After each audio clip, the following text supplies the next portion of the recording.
September 1, 1939. At 4:45 in the morning, German tanks roll across the border into Poland. What happens next will be 6 years of war. The biggest war the world has ever seen. Over 70 million people will die. Entire countries will be destroyed and rebuilt. This is the story of World War II. This is every major battle of the Second World War. The world had never seen anything like it. Hitler's army attacks Poland with a completely new style of fighting. They use tanks, planes, and soldiers all working together, moving fast and hitting hard. They call it Blitzkrieg, lightning war. Polish cavalry on horses try to fight German tanks. It's hopeless. The capital city Warsaw is surrounded and bombed until it surrenders. Poland falls in just 27 days. Hitler now turns west. In April, Germany invades Norway and Denmark. Both countries fall quickly. Then in May, Germany does the impossible. France has built huge concrete forts along their border called the Maginot Line. Everyone thinks it makes France safe, but Germany simply goes around it. Their tanks drive through the Ardennes forest, which France thought was too thick for tanks to pass through. The British Army and French forces get trapped against the sea at a beach town called Dunkirk. It looks like total disaster. But then, hundreds of small boats, fishing boats, pleasure yachts, anything that floats, cross from England to rescue them. They save 338,000 soldiers. It's a miracle, but France is still doomed. German tanks enter Paris on June 14. The French government runs away. France surrenders 8 days later. The strongest army in Europe, beaten in just 6 weeks. Now Hitler looks across the English Channel. If he can destroy Britain's air force, he can invade. German bombers start attacking. First they hit airfields and radar stations. Then Hitler gets angry and starts bombing London and other cities instead. Night after night, bombs fall on British neighborhood. People sleep in subway tunnels to hide. But British fighter pilots, many of them just 20 years old, fight back in the sky. They're exhausted, flying multiple missions every day. By October, Germany has lost too many planes. Hitler gives up on invading England. It's Germany's first defeat. Britain survives but stands alone. Almost all of Europe is now under Hitler's control. Hitler makes his biggest and most deadly mistake. He tears up his peace deal with Soviet leader Stalin and invades Russia with nearly 4 million soldiers. It's the biggest invasion force ever assembled in human history. Hitler thinks the Soviet Union will collapse in weeks. At first, it looks like he's right. German armies race across the border. They capture hundreds of thousands of Russian soldiers in the first few weeks. They push hundreds of miles into Soviet territory. By September, German forces can see the spires of Moscow through their binoculars. Victory seems certain. But the Russians refuse to give up. They burn their own farms and blow up their own bridges as they retreat, leaving nothing for the Germans. And then, the Russian winter arrives early. German soldiers don't have winter clothes. Their tanks won't start in the cold. Their guns freeze and jam. In the north, German and Finnish forces completely surround the city of Leningrad, now called St. Petersburg. No food can get in. No people can get out. For 872 days. That's almost 2.5 years. The city is cut off. People eat sawdust bread. They eat wallpaper paste. They eat their pets. Over 1 million people die from starvation, disease, cold, and constant bombing. Some freeze to death in their apartments. But the city never surrenders. In the south, both sides collide at an industrial city on the Volga River called Stalingrad. Stalin has ordered, not one step back. The city must not fall because it carries his name. Hitler wants it for the same reason. What happens next is the most brutal fight in human history. The battle moves into the destroyed buildings. Germans control one floor of a factory, Russians control the floor above. They fight room by room, throwing grenades through holes in the floor. They fight over the same pile of rubble for days. Dead bodies are everywhere. The Volga River freezes, and even the ice is red with blood. German soldiers start to starve. They're surrounded by Russian forces. Hitler orders them to fight to the death, no surrender. But on February 2, 1943, the surviving Germans finally give up. Of 91,000 German soldiers who are captured, only 6,000 will ever see home again. The rest die in prison camps. Hitler needs a victory to prove Germany can still win. He plans one last massive attack in Russia, the biggest tank battle ever. Nearly 3 million men, 8,000 tanks, and 5,000 planes meet on the plains around the city of Kursk. Tank fights tank in huge steel battles across the wheat fields. But the Russians knew the attack was coming. They built huge defensive lines with mines and anti-tank guns. The German tanks are stopped cold. They lose too many men and too many tanks. The war isn't just happening in Europe. On the other side of the world, Japan wants to build an empire. It's a quiet Sunday morning in Hawaii. American sailors are having breakfast on their ship. Suddenly, at 7:55 a.m., Japanese planes appear from nowhere. They drop bombs and torpedoes on the ships in Pearl Harbor. In less than 2 hours, they sink or damage 8 battleships. They kill over 2,400 Americans. The attack comes with no warning, no declaration of war. The next day, America declares war on Japan. When Germany declares war on America a few days later, the war truly becomes global. Japan is winning everywhere. They've captured the Philippines, Singapore, and islands across the Pacific. They seem unstoppable. But American codebreakers figure out Japan's next target, a tiny island called Midway. The U.S. Navy sets a trap. On June 4th, American dive bombers catch 4 Japanese aircraft carriers while their planes are being refueled on the deck. Bombs and fuel everywhere. It's a nightmare. In just 5 minutes of attack, 3 carriers are on fire.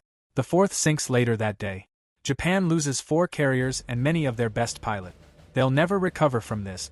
In the jungles of the Solomon Islands, U.S. Marines land to capture a Japanese airfield. What should take weeks turns into 6 months of hell. The jungle is thick. It's brutally hot. Diseases like malaria kill as many men as bullets. When it finally ends in February 1943, America holds the island. Japan's advance has been stopped. Now, America starts island hopping toward Japan. Taking one island, then another, slowly moving closer. American carriers find the remaining Japanese fleet near the Mariana Island. American fighters shoot down over 600 Japanese planes in one day. American pilots call it the Great Marianas Turkey Shoot, because it's so one-sided. Japan's naval air power is destroyed. Japan throws everything into one desperate battle to stop America from retaking the Philippines. It's the largest naval battle in history, over 200,000 men fighting on ships across several areas of ocean. Japan even starts using kamikaze suicide pilots who deliberately crash their bomb-loaded planes into American ships. But it's not enough. Japan loses 3 more carriers, 3 battleships, and 10 cruisers. Their navy is finished as a fighting force. Back in Europe, the Allies are ready to strike at Hitler's Europe from the west. 4 months, the Allies have been planning in secret. Where will they invade? Hitler doesn't know. He thinks they'll attack at Calais, the closest point to England. But the Allies choose Normandy, France. Before dawn on June 6th, thousands of paratroopers drop behind enemy lines. Then at dawn, the largest invasion fleet ever assembled appears off the coast. 156,000 men on 7,000 ships are about to storm 5 beaches. At Omaha Beach, everything goes wrong. The naval bombardment misses. German machine guns fire from concrete bunkers on the cliff. Men jump into water over their heads and drown. Bodies float in waves red with blood. Officers are shot as soon as they reach the sand. 4 hours, it looks like the invasion might fail. But the soldiers keep coming. They climb the cliffs. They blow up the bunkers. By nightfall, they hold the beach. All 5 beaches are secured. The cost is terrible. Over 4,000 Allied soldiers dead. But the foothold in France is established. The liberation of Western Europe has begun. American and French forces race toward Paris. Hitler orders, destroy the city if you can't hold it. Blow up the Eiffel Tower, burn the Louvre Museum. But the German commander in Paris refuses the order. The Allies try to end the war quickly with a daring plan. Drop paratroopers behind German lines to capture bridges in Holland, then rush tanks through. It's too ambitious. The plan fails at the last bridge at Arnhem. Hitler has one more surprise. He's secretly saved up his last reserves, 250,000 men and hundreds of tanks. On December 16th, they attack through the Ardennes forest, the same place Germany broke through in 1940. American troops are caught off guard. They're outnumbered, low on ammunition, no food. Germans tell them to surrender. The American commander, General McAuliffe, sends back a one-word answer: nuts. It means absolutely not. American planes attack German tanks, and reinforcements arrive. By January, the German attack has failed completely. Hitler has thrown away his last reserve. Germany now has nothing left to stop the final assault. From the east, Russian armies surround Berlin. From the west, American and British forces push into Germany. Over 2 million Russian soldiers fight 300,000 German defenders in the street. They fight building by building, moving toward Hitler's underground bunker. On April 30th, with Russian soldiers just blocks away, Hitler shoots himself. On May 7th, Germany surrenders. May 8th is declared Victory in Europe Day, V-Day. The war in Europe is over after nearly 6 years. But in the Pacific, Japan refuses to surrender. A tiny volcanic island, only 8 square miles, but America needs it as a base for bombers attacking Japan. The battle begins with the largest naval bombardment ever. Surely nothing can survive that much firepower. But the Japanese have dug 11 miles of tunnel under the island. They're underground, waiting. When Marines land on the black volcanic sand beaches, they meet a storm of fire. Machine guns, mortars, artillery, all hidden in caves and bunkers. The famous photograph of Marines raising the flag on Mount Suribachi happens on day 5. But the battle is far from over. It takes 36 days of fighting. Of 21,000 Japanese defenders, only 216 surrender. Nearly 7,000 Americans die for this small island. Every square foot costs blood. The last major battle, and the bloodiest, Okinawa, is only 340 miles from Japan itself. The Japanese know that if Okinawa falls, the invasion of their homeland comes next. They throw everything at the American fleet. Kamikaze attacks reach new intensity, nearly 2,000 suicide missions. They sink 36 ships and damage hundreds more. On the island, Japanese soldiers hide in caves and fight to the last man. Civilians jump from cliffs rather than be captured, convinced Americans will torture them. The battle lasts 82 days. 12,000 Americans die. Over 100,000 Japanese soldiers die. Up to 150,000 Okinawan civilians die. The losses are staggering. American generals look at these numbers and calculate, if this is what it costs to take one island, what will it cost to invade Japan itself? Estimates say 1 million American casualties, millions of Japanese deaths. President Truman makes the hardest decision of the war. On August 6, a single American B-29 bomber drops an atomic bomb on Hiroshima. One bomb, one city. 70,000 people die instantly. Thousands more die from radiation in the following days. Japan's leaders argue about surrender. 3 days later, a second atomic bomb hits Nagasaki. 40,000 more die instantly. On August 15, 1945, Emperor Hirohito speaks on the radio for the first time ever. He announces Japan's surrender. After 6 years of fighting, World War II is finally over. Over 70 million people died. The Soviet Union lost 27 million people. China lost 20 million. Germany lost 7 million.